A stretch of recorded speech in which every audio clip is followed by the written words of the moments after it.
En Afrique du Sud, plusieurs membres de l'ANC, le Congrès national africain, tirent la sonnette d'alarme sur la gestion du pouvoir par les autorités actuelles. À travers un communiqué rendu public ce vendredi 28 octobre 2016, 101 vétérans du parti et de grandes figures de la lutte contre l'apartheid souhaitent que leur parti puisse regagner la confiance des citoyens et préserver ses principes et ses valeurs. Ils ont indexé les récentes affaires de corruption dans lesquelles sont impliqués des membres du gouvernement, dont l'actuel président Jacob Zuma. À cause de la corruption, du népotisme et des abus de pouvoir, les principes et les valeurs du Congrès national africain sont en train de disparaître. Nous devrions être au service des communautés, mais de plus en plus on voit l'ANC comme un parti où il n'est question que de s'enrichir. Ces divergences au sein du parti sont perçues par des analystes comme un avertissement envers le président Zuma.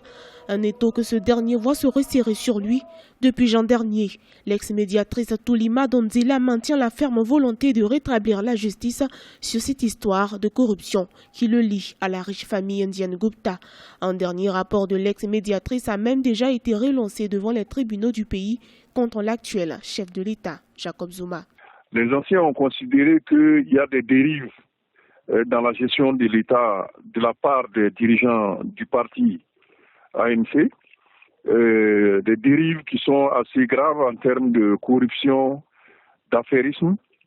Et ils considèrent qu'en allant de cette façon, ils vont se détacher de la base, ce qui va leur faire perdre le pouvoir, si bien qu'ils se sentent la responsabilité historique de rappeler aux dirigeants actuels leur rôle et les valeurs qui fondent l'ANC. Ces valeurs, c'est ceux de la nation arc-en-ciel, à savoir donner une situation, un bien-être économique dans l'équité à tous les Sud-Africains, en bannissant donc les clivages et les inéquités qui ont été créés par l'apartheid et la séparation non seulement en race qui avait prévalu sous l'apartheid, mais qui continue à demeurer sous la forme du niveau social et économique entre les citoyens sud-africains et que l'ANC avait comme objectif de résoudre d'ici là.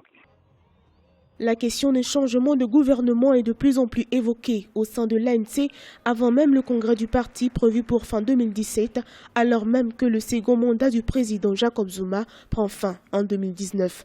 Lors des élections locales d'août 2016, l'ANC avait obtenu 54% des voix contre 62% en 2011. Une dégringolade due à l'impopularité de Jacob Zuma qui pourrait coûter cher au parti selon des spécialistes.